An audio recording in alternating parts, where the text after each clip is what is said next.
All right, welcome back to another episode of Top Tier Career. And this is the American Dream, the entrepreneurs. And I'm with a very good friend of mine. Touches my heart, and this guy has been incredibly instrumental along my lifetime. He has gone off and created his own personal training gym. Is successful, and you're about to find out why. So with that, RJ, would you rather go by Rade or RJ? RJ is fine. Perfect. All right.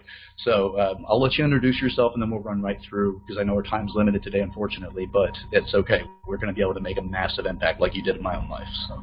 Well, my name is RJ. I own a strength conditioning gym here in Clearwater, Florida, Bay Area Sports Performance and Fitness. Me and my brother opened it about 5.5 years ago.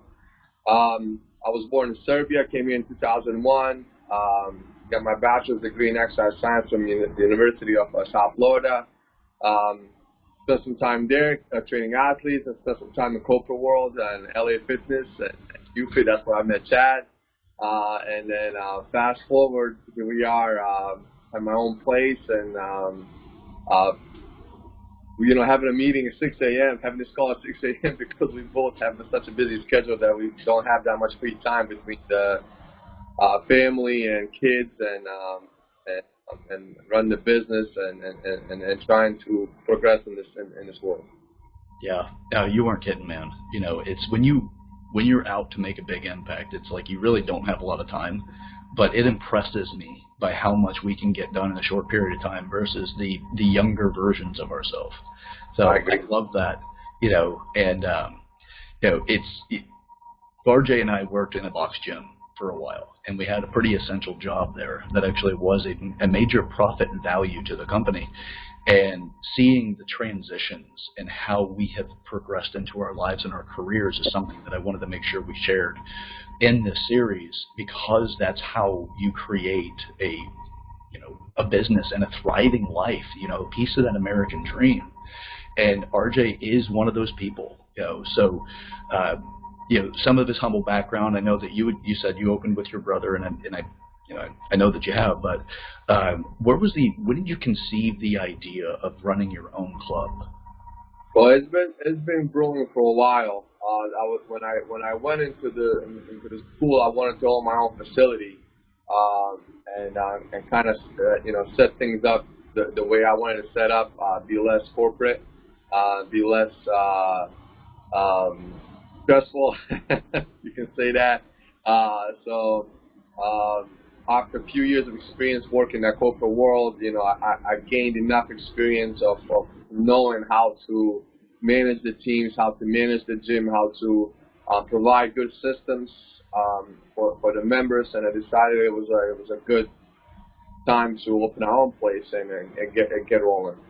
Yeah. And now, do you by chance recall how old you were when you came up with, like, hey, I'm going to own my own club? Oh, man, I was probably 21. One of the local guys, his name is Jim. He owned a facility here in Bel Air. So he used to go play basketball there. So he had he had a basketball court. He had the strength conditioning room. Then he had the training room for the treatments and stuff. So and I was like, man, who owns this? He said, well, this is mine. The athletes come in, they train, but also have general population. I was like, man, this is really, really cool. So that kind of got me thinking about it even back in my high school days. So, and then 14, 15 years later, here we are, man. Five years into it, doing good, happy. A lot of work. It's not easy, but we're getting it done. Yeah. So if I'm doing my math right on this, the idea came to you about 9 years before you opened the doors. That's right. Yeah. And then, because that's what I call the incubation phase. Now, everybody has a different timeline on the incubation phase. Some people have an idea and they immediately open a company. It's not right or wrong. You can have lack of preparation in that scenario. You were much younger. Obviously, we both were at that time. But it's how long it took to get there, right? You knew what you wanted to do, but you didn't necessarily have the experience you needed, but you did have the education developing. Right. You were on track for the education, but the experience was something you needed to gain. So you went into corporate America, worked into that structure, learned more of the principles, used the report card is what I call it. Right. If you have a skill set for something specific, you can either buy books to learn on it, you can get a mentor, or you can go to school for it. Or the last one is you can get a job that requires that you do good at that, and it validates you by your pay. And whether or not you keep or lose your job, right? That's how you validate those things. Now, there's other things to get into, like politics in the company, stuff like that. Something that we both had to, kind of grow through and learn how to. These are the things about corporate America we don't like, in the politics of a particularly larger company.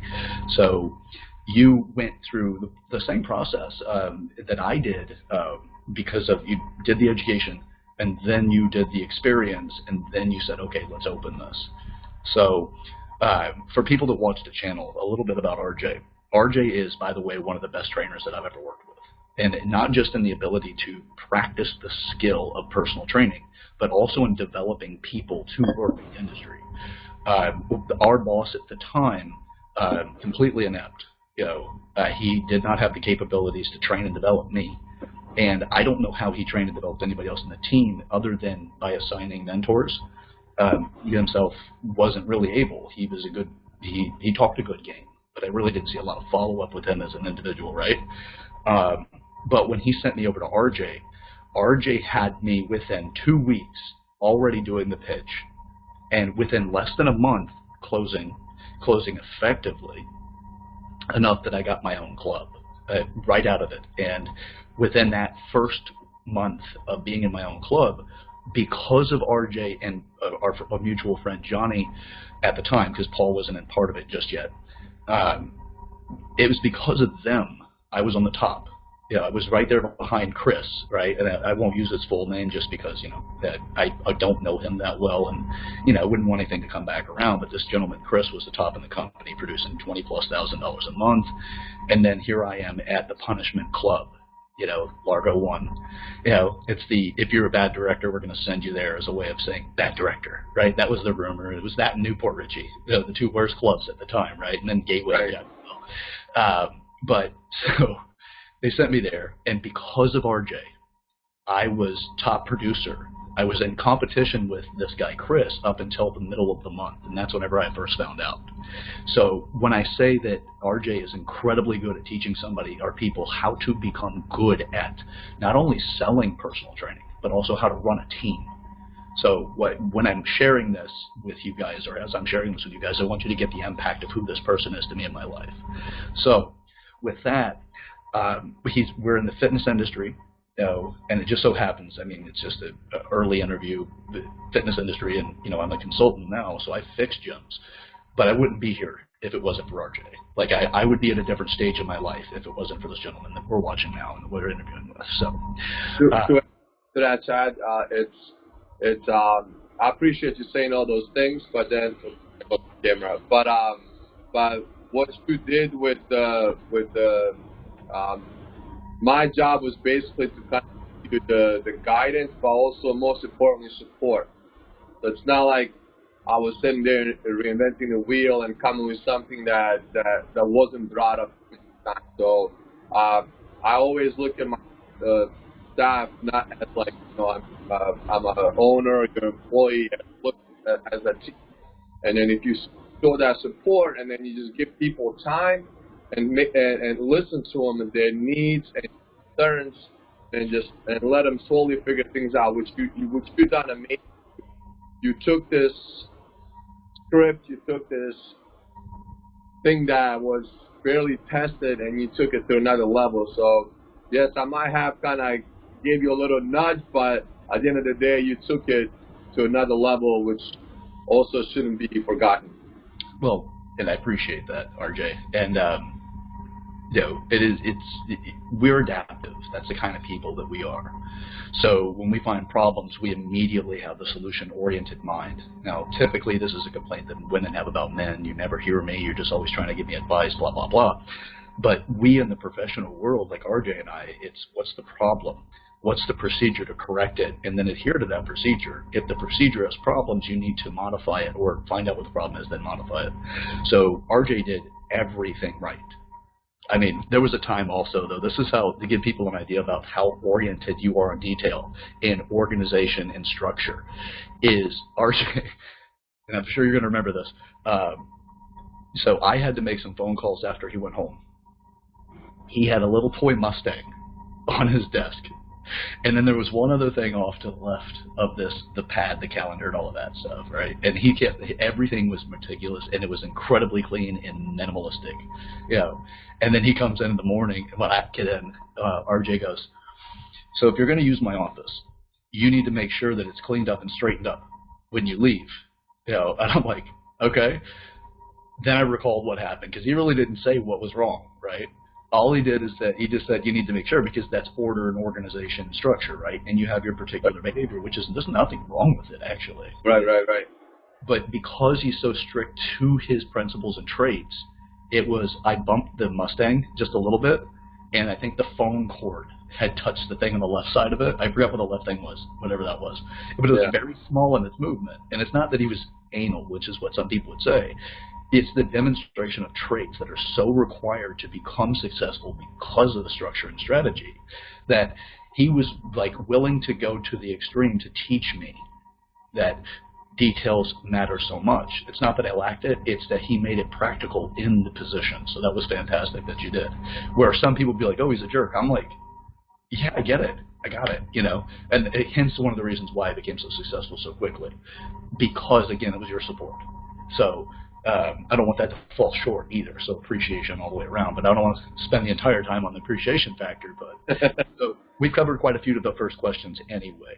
We're going to get right into your target. So your target range is 8 to 80, correct? Right. So we now, like, we don't have a need that we go for or we advertise for. We actually spent since we opened in 5 years, only $50,000. So everything, all our members that we have here, everything is from buddy referrals. It's from guerrilla marketing, through social media, which is a huge tool, posting content. And then people see what you do. They ask questions, and then we follow up with the call for action. Yeah, so it's that answers your question. Yeah, and then in your particular target group, the ages, being from 8 to 80, it's not really that it's overly broad. You appeal to that, but you also appeal specifically to sports conditioning. So with that, I understand why you have a large potential, right? The grouping value is so broad. But you do have a specialty niched inside of it, which I think is fascinating. Is a lot of times what you get is you get the specialty, or you get nothing but general. It's part of our success stories is that we actually create quite a few interesting ways of working with people. So your avatar client, your preferential now, and when I say that, I don't mean that it diminishes the value of the other clientele, but there's always that honey spot or the sweet spot or the ones that you get the most satisfaction working with.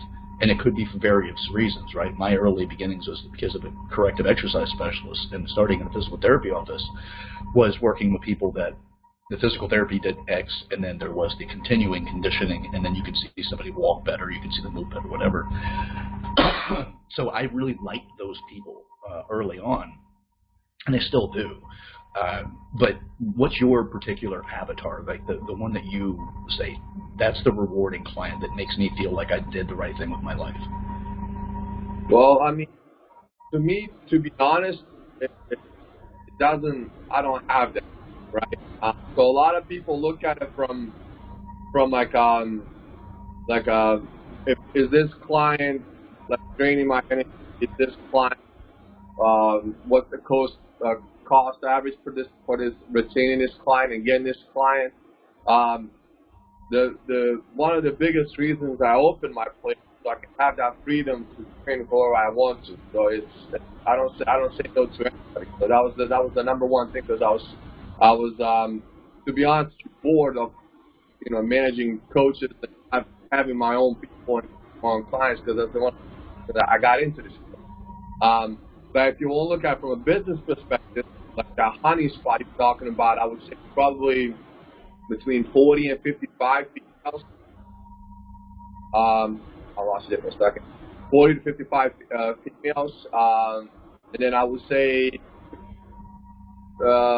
55 and maybe 65 males that are looking to kind of age a little bit better and lose a couple pounds of body fat.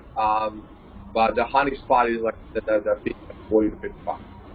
Yeah, that's the aging gracefully and functionally, Right. And RJ's got the background also for significantly background in corrective, and you did do some physical therapy school. That's right. Now with that, it's what I'd like for people to understand, again, because we all start in certain places, right? And nobody starts in the same place. Everybody has different resources, all these things. When you went to start the company, what was some of the challenges that you faced initially that it'll help entrepreneurs understand, hey, this guy has a successful business. Why be persistent? Why show the dedication to the future that way? A lot of times they get hit by these objections and they don't know how to overcome them, or they think that maybe because I have this many objections, this particular business isn't for me. So with you starting, what were some of the challenges that you faced? Well, the first for me was organizing the systems, which took about 2 to 3 weeks. Everything was planned out, so when we do start planning, we're still getting busy, smooth. So we're not taking a step back; we're already ahead. But then obviously, the getting clientele and getting out there and getting in front of people. Then to do that, it was we take action, which we obviously did when it's back, with people to come to our door. So I would say getting clients first. Retention hasn't been an issue since then, but we did hit a little rough patch with trying to find correct staff, motivated staff, a few years ago to expand and build upon things. Yeah, and for the entrepreneurs that are in that stage, whether they're in the incubation or if they're in that newborn stage or the toddler phase, if you will, of business, because of your experience, your background, your education, and also your personality trait values, who you are psychologically as well, there are things that you didn't have to deal with, other people will. And sometimes those things show up in those little precious gems, but there's always going to be the value about what you went through. From finding it through, like what name to go with, as far as like how did you come up with the name of your company, to getting to the IRS so that you have it filed as a business entity, the state, that kind of stuff. You have to take these steps in order to create. It's just a matter of when you do it. So yours was an incubation time of 9 years, roughly. And that was just helping you accumulate not just the knowledge, but also sometimes it's the nerves to just do it, and you needed to get more real experience so that you had enough confidence that you weren't going to fall on your face. And you didn't. You actually, right out of the chute, you did pretty darn good. I mean, in this industry, you usually cannot pull a paycheck. It takes some time before you're able to pull a paycheck. And you did it faster than average. The average is a little over 2 years before someone is able to do it. Right. First-time gym owner. You worked in the industry, though. You incubated the right way, so you got to be able to pull a check much faster. What was the timeline specific as far as the break-even? And then from there, when were you able to give yourself a paycheck? Man, I would say if I look back, 6 months. 6 months to break even? Yeah, I mean, we hit the road right. What helped me kind of make that step to open my place is that from my brother. It's easier when you have somebody in your corner, just like that fighter, the boxer that goes into that match. He knows that his coach has best interest, that he has his back, So when we sat down and we're like, okay, if we're gonna do this, we really gonna hustle. We really gotta get out there. We gotta support each other. So that definitely helped. If it wasn't for him, it would probably be longer than that. I would say, because you're 110. But having that business partner that's on the same page, that's as motivated as you, that has or more, even more knowledge than you do, and then figure out each other's strengths and weaknesses. Combining that into one definitely helped us grow so fast. Mm-hmm. Yeah, and that's another thing too, is like if you're going to bring on a partner, and as you said, you and your brother are partners in this. So sometimes the partner brings different values, right? They may have the money, they may have the knowledge, they may have the enthusiasm. Because people don't realize enthusiasm is required. Right. You've got to have it. Because if not, eventually it becomes, a passionless thing. Or it can become a passionless thing, and don't kill your passion, right? Right. So we've got 6 months to break even. Right. And again, because of the chemistry that you and your brother have, as far as, and what I mean by that is the business chemistry. And that business chemistry is your traits and how they work together, your psychology and how you two work together, and then the resources you both brought into a common direction. You both, without a doubt, are playing tug of war, and you're pulling in the same direction, and you're just killing whoever decides to grab the rope on the other side, because they're not as organized, as structured, and resource ready as you were and are. So, and you said the timeline to pull a check that you were able to pay yourself, you broke even in 6 months. When were you able to? Right. So it's 6 months, so you're able to give yourself a paycheck. Right. So I'm gonna tell you the biggest issue that people I talk to, like.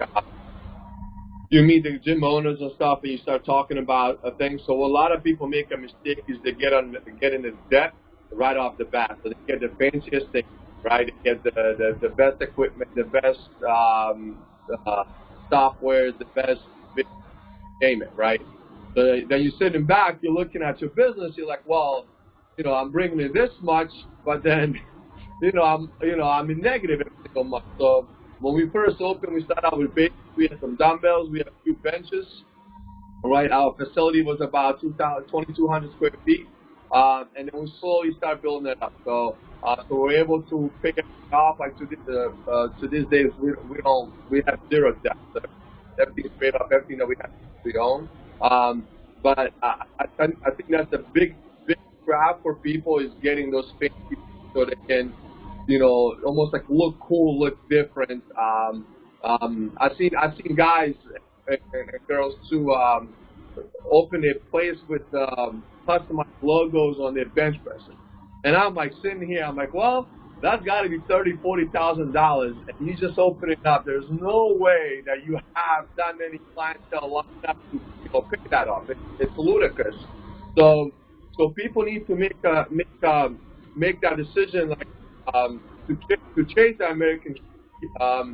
Don't look at the end result and try to be, so slowly grind it up, work towards that. So eventually, when you see these successful gyms that are been open for 10, 15, 20, 30 years, you can't jump from month 1 to, year 3 within, a couple of days. So I would say that's the biggest grab, and that's what helped us stay within the budget and eventually help us break even and pay ourselves. Yeah, I love it. Because the next question is actually about your employees, and this fits, right? It fits perfectly, because you have, first off, it is so common that people think, I'm going to make a big impact because I'm going to go in heavy on buying things that make me stand out. So then, like you said, they create significant debt before they even start. And if you've got that mindset, you better have a big amount of money, or a large amount of money, to get you through to the break-even point. And for people that aren't familiar with break-even, that just means that the company is no longer a negative at the end of the month. Right. Breaking even means, hey, you just hit the zero mark. You're not making any money, but you're not losing any money. Right. And then you go into the profit portion, which is where you start to be able to pay yourself, but you have to pay the company and pay yourself. Right. You can't pay yourself and then let the company kind of like constantly hit break even, because then you can't upgrade your facility. Right. You can't. Your company needs to be paid, and then as you get to mature your business, then you've got your budgets. Then the budgets will have pay the company, pay for the departments if you have multiple departments. If you've got the equipment upkeep, you build out budget concepts, or not concepts, but just budget structures so that you can support your business. Right. RJ knew that already, So as he went into it, he had a better understanding. So he had a lot of preparation going through a lot of this stuff. So, big kudos to you because you're very analytical and you're a very smart guy. So between you and your brother, because it's just the two of you, right? Or do you have any more employees? Well, it's just, we started just, we had at the point seven for a total, so 5 coaches. Our process actually board. We hired 2 more people. Now, RJ, I don't know if this has to do with the internet connection or if it's a microphone thing, but you're kind of cutting in and out a little bit. Okay. Let me grab my charger. 30 seconds. Okay, not a problem. So, again, to let people know more about RJ, so there's categories when it comes to the fitness industry, and it's no longer one. It used to be viewed as one category, and that category was, it included box gyms. Back in the day, the reference used to be boutique, and there's still a couple of different studios that actually have the boutique categorization, like yoga and Pilates and stuff like that. But then there is a distinction now. So there's a separation in the industry. It's no longer one, it's the fitness industry, and then there is 2, and it's categories. And those categories are box gyms, and then you have personal training gyms. RJ's in the personal training gym category. So that's the newer version. There's the old model, which is the total, and it was kind of categorized by the box gym, and then everything went below it. Then you had your concepts of boutiques and stuff like that, but it was all considered to be one category. Now it's actually turned into 2. It's not a bad thing that's turned into 2. It actually gives people a better direction on educating themselves, so they're not educating so broadly, and they can get right to what they need to do. RJ went from one model, which was the box gym model, and went into the personal training gym model. So it is a transition. There's a little bit of a challenge when it comes to that. Some of the unique challenges that you'd face is that in a box gym, you have general population, you have your general memberships, and then you can influence people from there that are getting a low-cost membership often, or whatever the membership costs are. But we work inside of the $10, $20 model, which is the kind of the bottom end of them. It's the general low-cost model. Now, and RJ went from that, having a pool of people to pull from, into a personal training gym that doesn't have a pool of people to pull from. You have to bring everybody in the doors. So that's the model that RJ went through. It's not harder. It's not easier. It depends on your skill sets and abilities. It typically is easier for a lot of people to be on the box gym side because they have pools to come from. So I'm giving you that because it's to give people a better understanding about this industry. Again, I'm an independent business consultant, so I have to study these models and understand them. And to see a transition from a box gym into a personal training gym is a big conversion, but it's really helpful that RJ has the traits, the desire to learn, and everything else that he has that made him successful in this model. So you had up to 5 employees on top of you and your brother. So there was 7 total? 7 total right now, currently. Okay, current. Okay, good. And now, when I ask the question, and I ask this to everybody, is paycheck or career-oriented employees? If you had to categorize your employees, where would you put, like, how many are paycheck-based employees and how many are career-based employees? Well, so we have few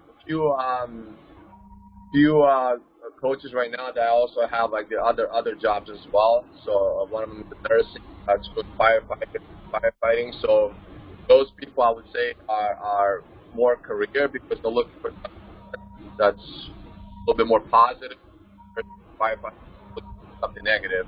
And then the other person I was definitely thinking the career than the paycheck. The ones that were, we have a few that were in the paycheck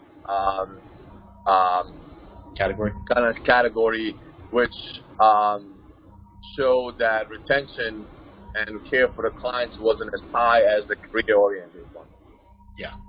Yeah, and that's a great way of understanding the distinction with that for the people watching is that sometimes it's a little challenging to understand the differences between the two. RJ hit it.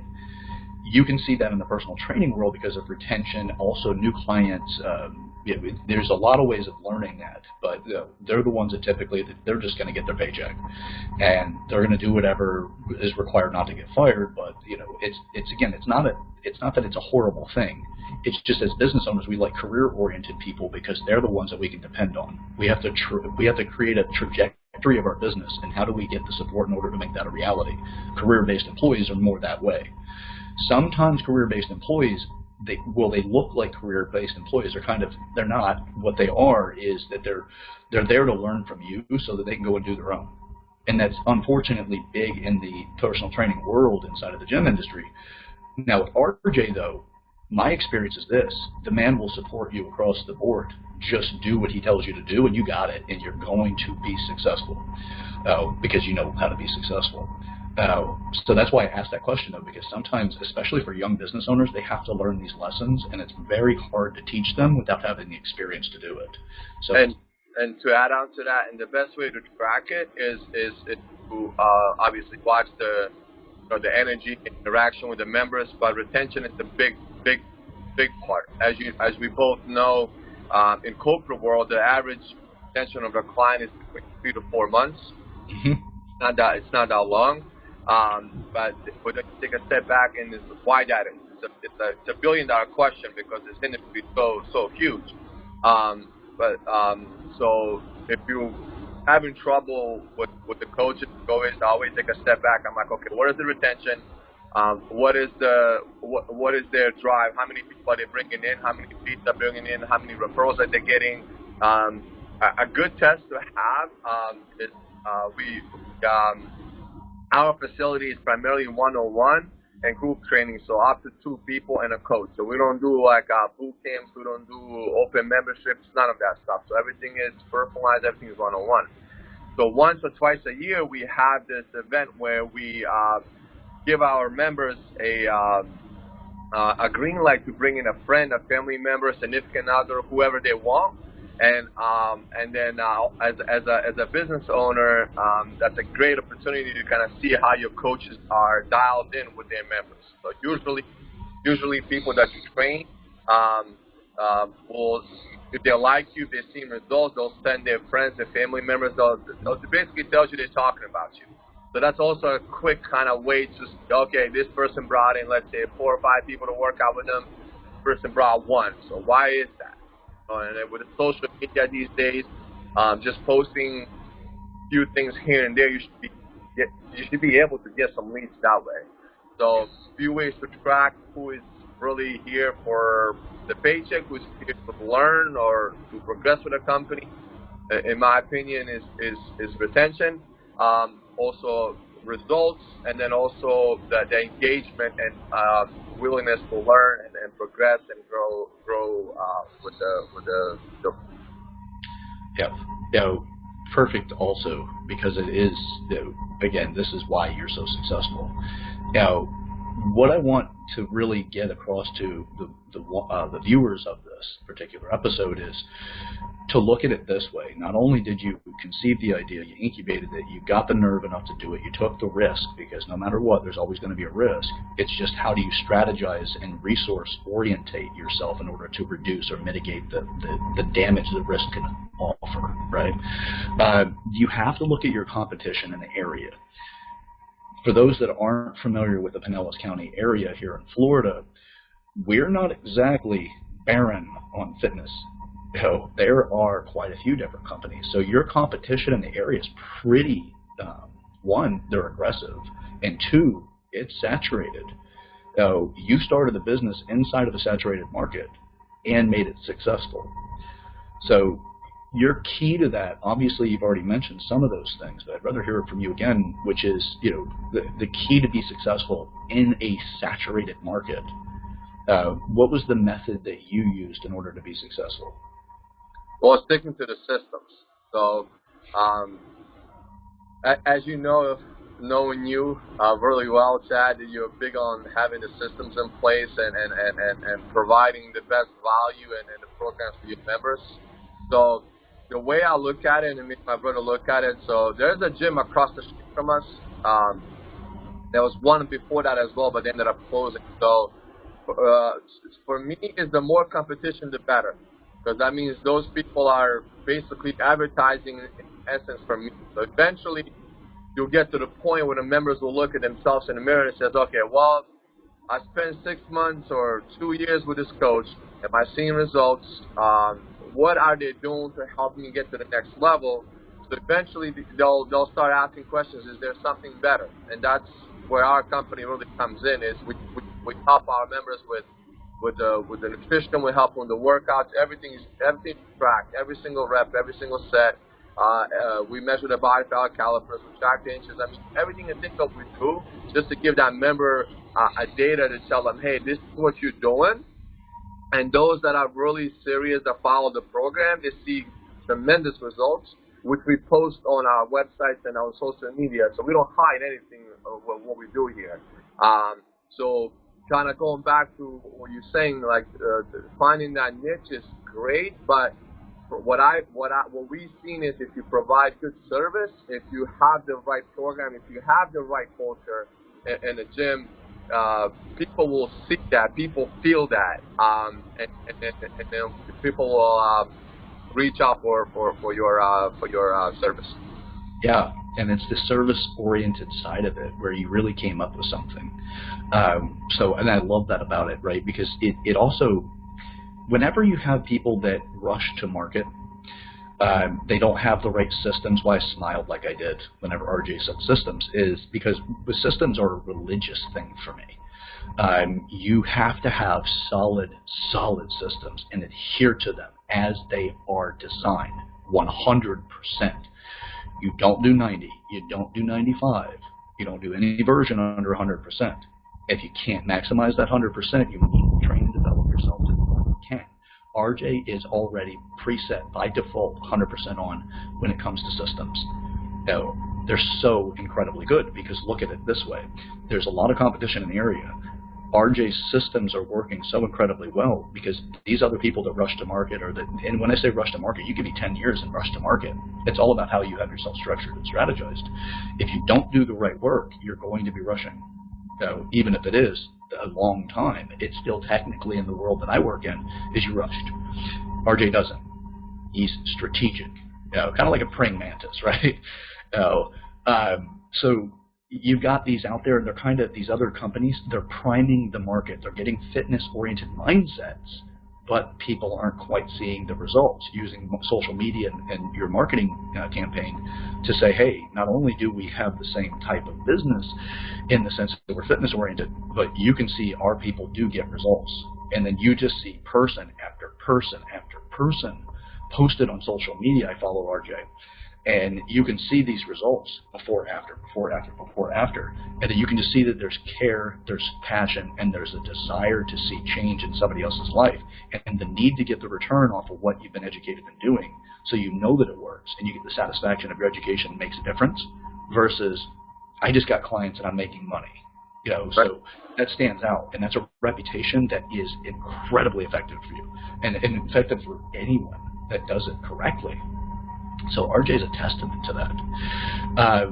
Now, there are often times when people do get started on things, and there's a multitude of reasons why they get this way. But there's a point in time whenever you get so beat up that you start to feel like quitting. Knowing you, I kind of already know the idea and how you are about it, but I want to ask you anyway, because this is one that can help other people. If they're already in that alignment with you, then it's just going to be the pieces they need to learn, and then the idea of quitting is just what it is. So was there ever a time in the process from incubation to where you are now that you thought about quitting? Nice place. I mean, so like when we started thinking about this, obviously we had people come in and like they wanted to invest, and the parents were like, look, we can help you guys with if you guys want any money like that, dude. Because where we come from, it's all about family, right? So and we denied all of that. Like my favorite part about this whole thing, and I'll be honest, you 100% ask my brother as well, is that my favorite part is the struggle.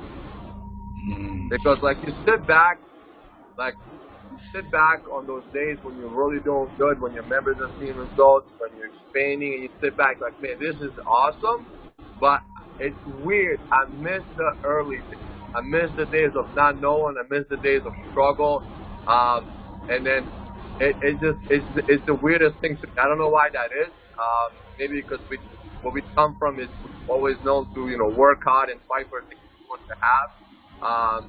But we never thought about quitting or closing down, or even when we went to the whole COVID situation,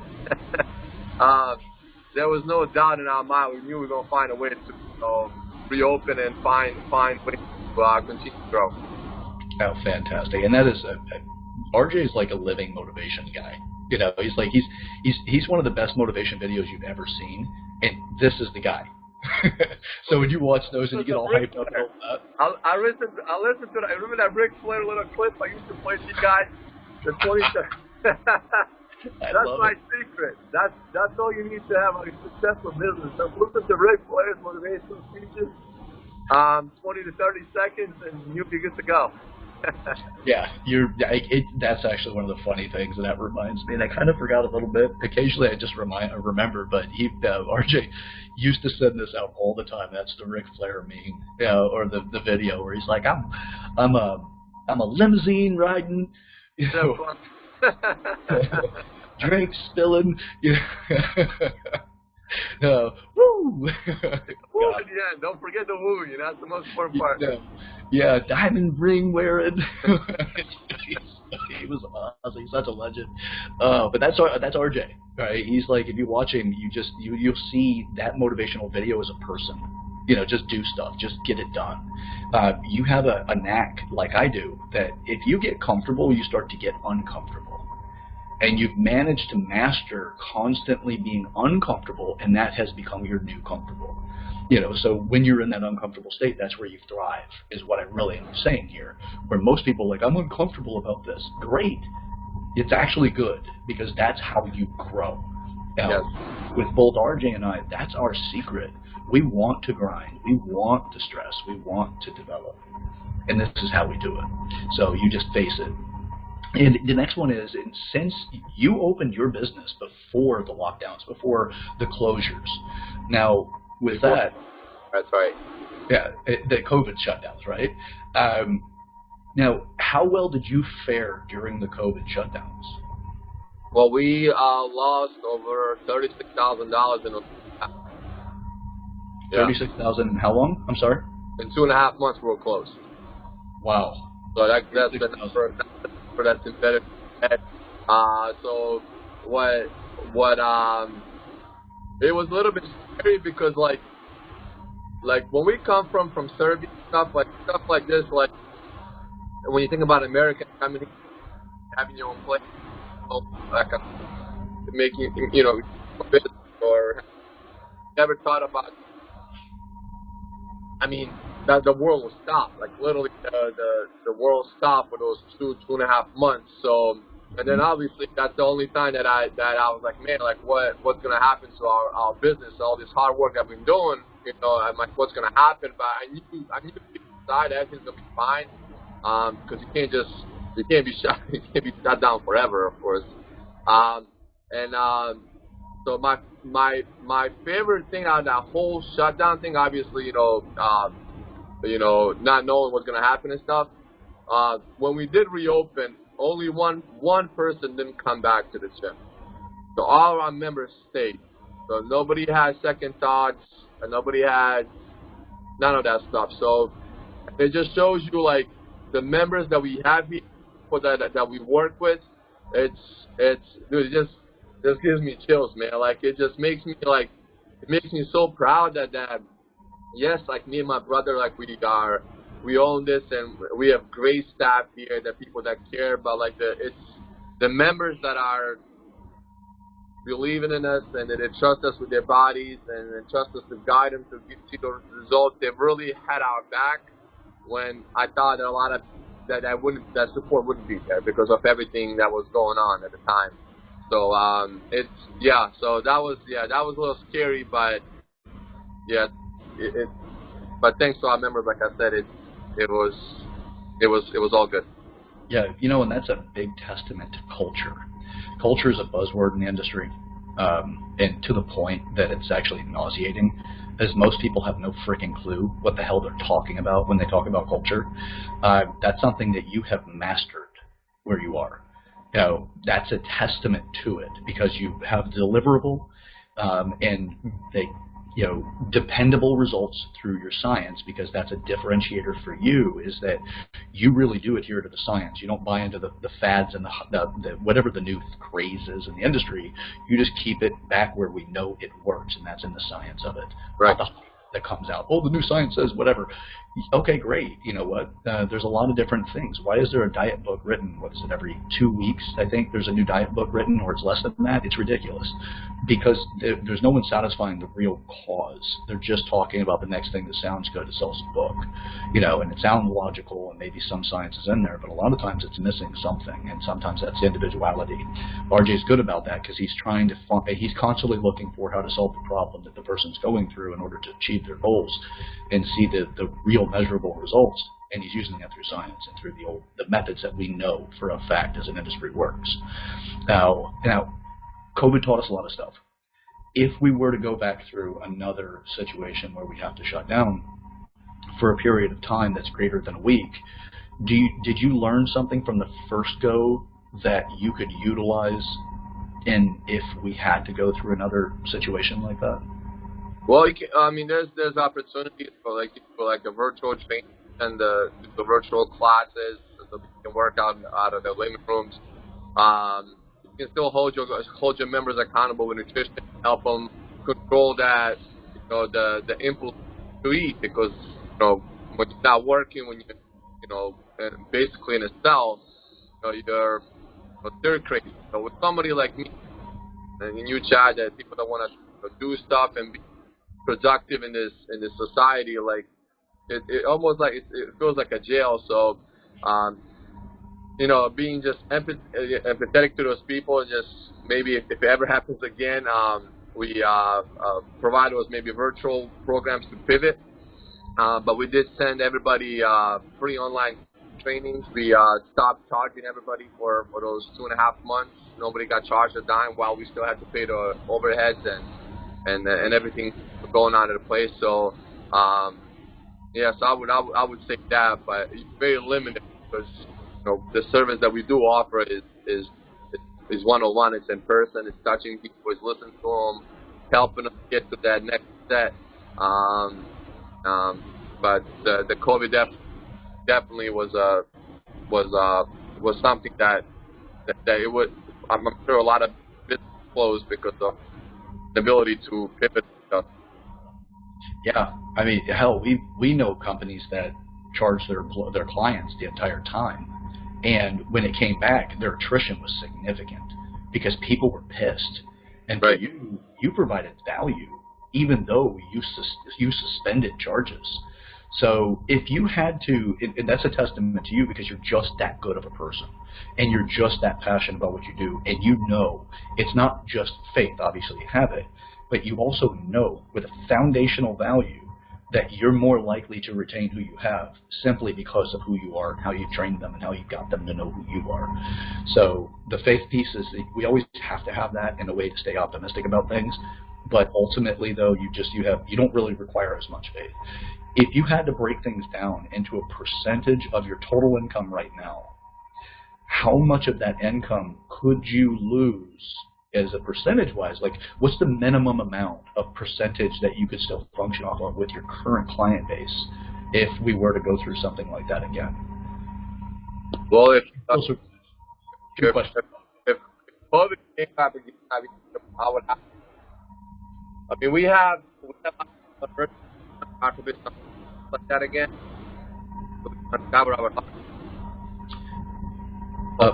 RJ, I'm sorry. The phone's, I'm not quite picking up on the microphone again. I apologize. I just want to make sure we don't lose anything here because it's such a great question for you. Hear me now? That's my little guy. So I said we have emergency fund that will cover our overhead.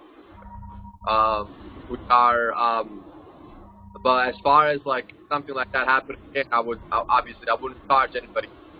But it's almost like a personal finance. You have to have a backup plan, job or something happens unexpected. So the emergency fund, that's definitely give me that cushion to, okay, my business will be fine for 4 months, 5 months, 6 months, whatever save. But like percentage-wise, like I feel like we'll be fine for like 5 to 6 months. But if it was anything more than that, then obviously it will be. If we were closed for like 6 months, Chad, I'd be open.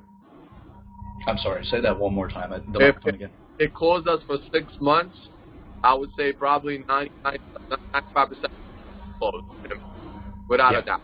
There's no way. Yeah, that's going to be the sad fate for a lot of people. If anybody's going to overcome it, though, I could see you doing that just because you're disciplined the way that you are. And you're not going to just sit there and go, okay, when's it going to be over, twiddling your thumbs. You're going to look at another way. Like you said, you can do virtual training. There's a lot of things you can do as a backup plan, an auxiliary way of making money.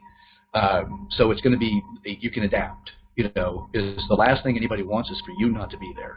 So, and it's just, you're just that person, right? If you and your brother realize that the business is going a certain direction, you'll pivot. You're adaptive, Right. So, and I'll give you another testimonial on that too, because of the fact of who you are. That's just the way that things are. I mean, I've watched you go through some of the toughest moments, dealing with emotion and psychology and then the business structures and all the rest of the stuff when you were working in the corporate world. As we shared time in one particular company, that it wasn't the best environment for people to thrive in, because we don't play politics well. We're do the job. We're not I'm going to go talk to you and see if I can gain favor. No, we're like, okay, we're just going to deliver results. This is what we're here for. I'm not here to make you feel great. I'm here to make the business great. And that's the way that you are. So that's something else as a testament. The other company that we went through, we did have a lot of politics involved in it. And it's one that, RJ and I just aren't good at playing it because we don't want to. We want to play direct, and we want to see the results, and we want to keep things clean. Yes. So. And to people watching, like if you, because we at all. I'm sorry, RJ. I think the whole thing right now, I think I might be missing the whole thing. It's a little choppy again. Hear me now? I can for now, yeah. Okay. So like the whole situation out with the past job and stuff, for watching this, like if you're going through something like that, find a way to work on perfecting your craft, learning more, helping those that are willing to listen. In corporate world, there's always going to be politics, right? But you also have to find good, look at your whatever you're weak, try to find people that telling in that aspect and learn from them. So that way, go to your next goal in there with the one of the great quotes a few years ago says, don't quit at your current job unless you're great. Because if you end up going somewhere else, you don't want to go there with the loser's mentality. You want to go there with a winning mentality. So before you quit something, get great at it, and then progress to something else. Yeah, and that's actually, again, that's what we had to do. Instead of focusing on how things weren't going the way we wanted with the relationships necessarily, it was how do we maximize our benefit and benefiting others, and that's just keep your nose down and do the job. Right. And that's exactly what we did to become good at what we do. Because the rest of it's just, I call it shadow management. I'm not a fan of it. That's just the emotional management where people go and they kind of, create coups and the rest of this nonsense.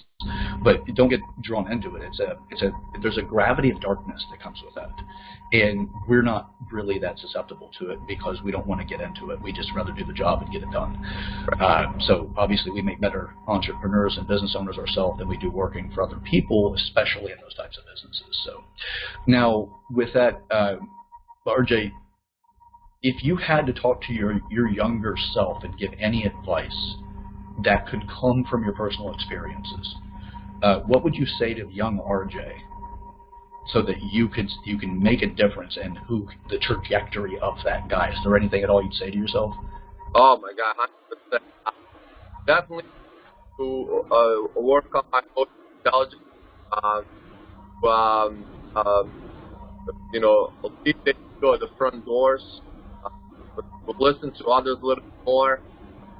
to be more observant, certain ways of learn from. You know, when you're so competitive, sometimes those things get in the way. You don't want to hear that you're wrong. You don't want to hear that what you're doing is not good enough and it's not better. So more mind open to those things and learning. Even to this day, even from this podcast of the fall, I'm going to reflect on things that we talked about, but then also I'm going to reflect on conversations that past. Or if it was in person or over the phone or running those businesses. And then I'm like, okay, what could I have learned from that at that point in my time? So that was my big at the younger RG. I had those walls in front, which definitely, in my opinion, kind of held me back from learning more. Yeah, what a fantastic thing, right? To be able to say, you know what, you're going to be going through some stuff, but stay studious to it. Stay studious to it. Study, learn from it, and this is what you can overcome. And that's for our friendship. We've always been there for each other in that way, even whenever there was like static and the nonsense that the corporate experience that we had like kind of created.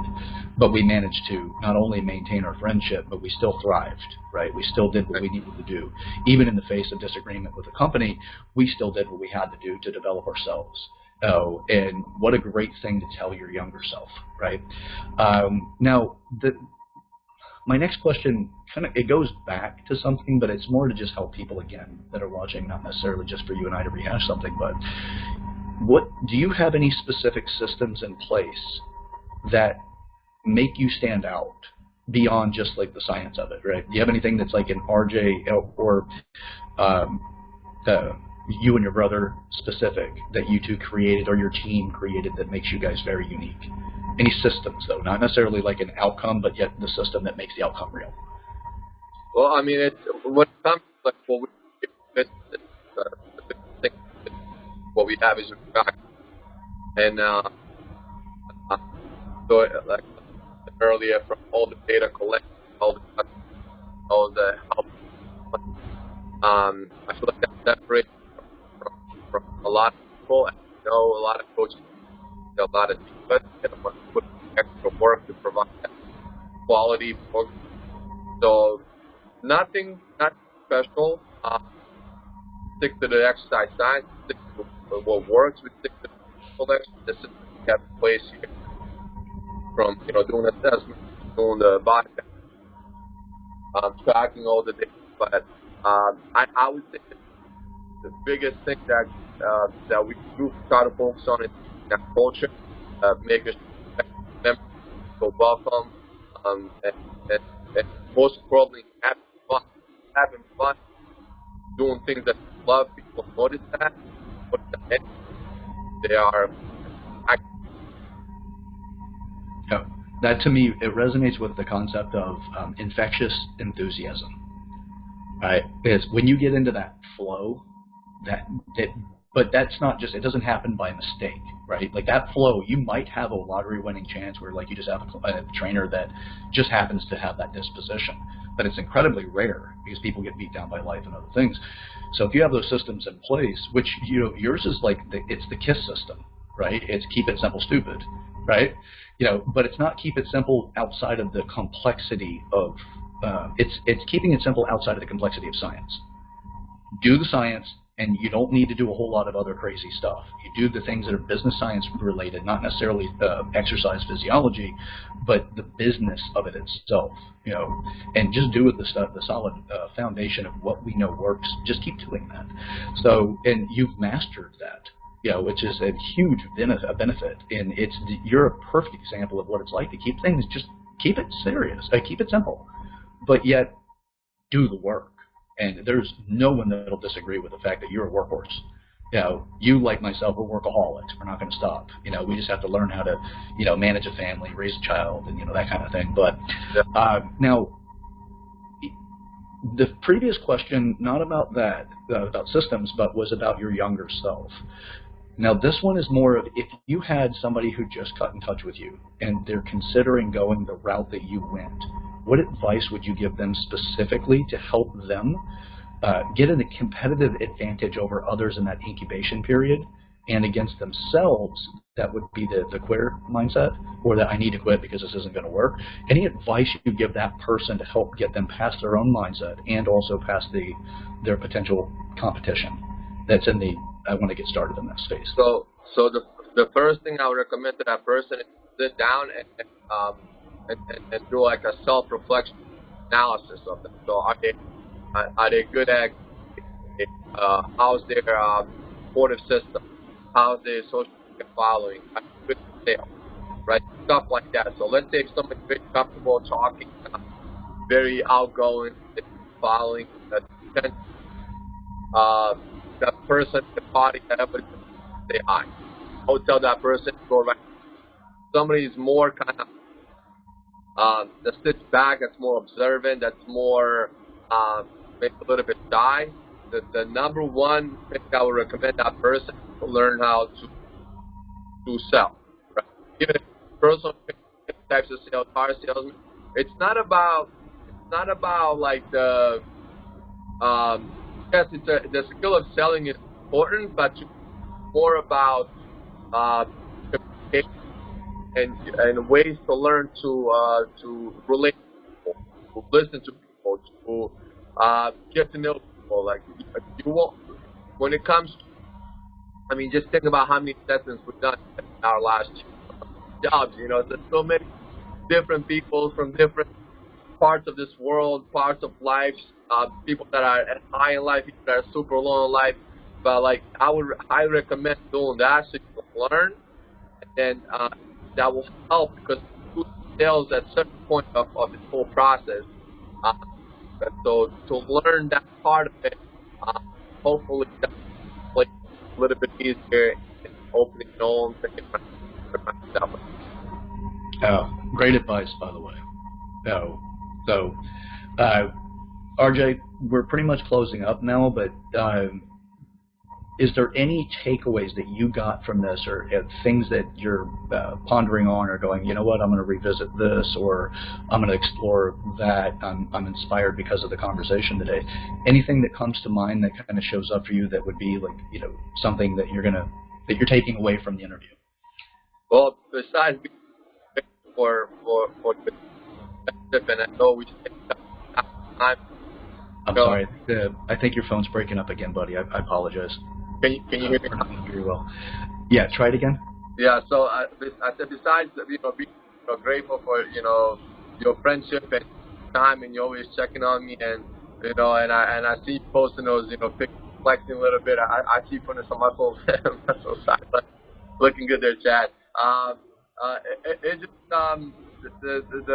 the positive. I would say the one thing I got from this is a lot of positive, good energy. What I'm getting from you is someone that really wants to help people that are coming up, and people that are currently in this line of work that might be thinking about, not maybe quitting or being confused how to get to that next level. You're a great person. I think one of your biggest strengths is one, you're very intelligent, but you're a great listener as well. And I think one of your biggest weaknesses is I feel like you care too much. Sometimes, like, I feel like you give way too much of your energy and your time because you really want the people around you to succeed. So, but in this conversation today, I felt that energy. I felt that love. I felt that, proud moment of a friend, watching his friend going through something like this. So, I definitely appreciate that. And the one thing that I will ask for you, I know you're writing a book. Yeah. Okay. So one thing the only thing I need from you is obviously I'm gonna support you. I wanna purchase a book, but I want the first signed book. You got it, buddy. I'll leave you to write on there. First autograph book. I want the first signature you sign on that book. I want that copy. That's the only thing I ask, and obviously I'm gonna support you and purchase it. But Like I said, I love the energy. I love what you're doing with this, and I feel like people need to hear you speak. And I know people will learn and get a lot from listening to you, and hopefully they take it to heart and take it serious. Yeah, thank you for that, by the way, and I appreciate that. That's obviously an extension on our current relationship, but it's kind of bringing back to the forefront the passion that I have to give people, but also the same thing. I see you the same way, even though you say you don't care too much. I know you do, but you care in a way that it doesn't knock you down whenever people don't receive or experience the way you wanted them to or return it. You're just like, okay. And you just like, you care, you're more in that unconditional state than I am. Because I'm in that, like, I care for you so much, but I understand you're where you are. But Right. at the same time, I also have I want that validation that you at least understand that I care. And that's a little bit of a fault that I have. So, but thank you for that. RJ, we've got to close up. You've got an appointment to get to, but I do want to make sure that anybody watching this understands specifically how, if they wanted to reach out to you, whether that's to become a great trainer, or if it's somebody looking to see real results, how they could reach you. And you could obviously do virtual if they're nowhere near, right? You could always do something like that for them, program design, whatever it might be, if you couldn't train them because they live too far away. How could they reach you? How could just anybody in general reach you? The best way is to contact us on our website. It's www.bayareasbf. That's Peter Frank, BayAreaSBF.com.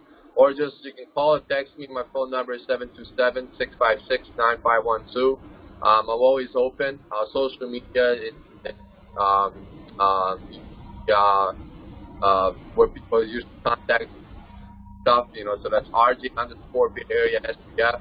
But I'm available at all times. Sometimes a little bit too much, according to my wife, But yeah. So my biggest thing is I want people to succeed. I want people to to do great, even if it's, like I said, the gym across the street from me.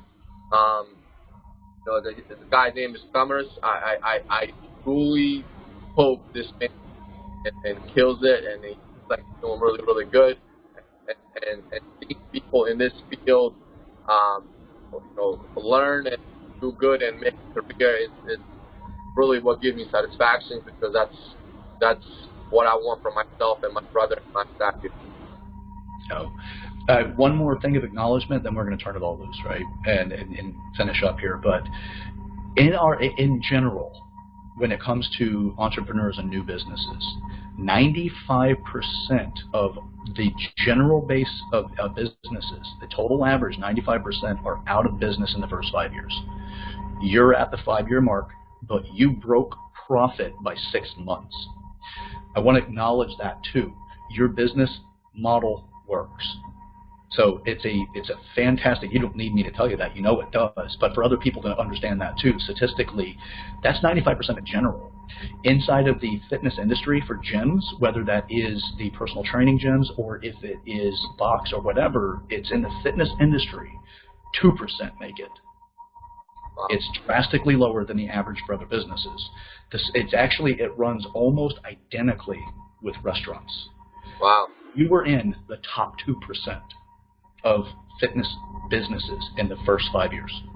So to get people to understand that, there's a reason why, and you've kept it simple, you've kept it with heart, you've kept the science right there with you, and you know that that's what's necessary in order to be successful, and you've proven it. So I want to acknowledge you for that. And many other things. That this isn't about just catching up, right, between two friends. This is about the businesses. So with that, RJ, you've been incredibly impactful and incredibly beneficial for my own company. I would not be the consultant I am today if it weren't for you. So thank you. You're welcome. So, with that, that's the end of the show. It's been my guest. So it's RJ. For anybody who wants his real name, I'm going to have him pronounce it for us because I will butcher it. And I've known him for 2014. Man, we've known each other for a little while. So RJ, it's Rade Jankovic.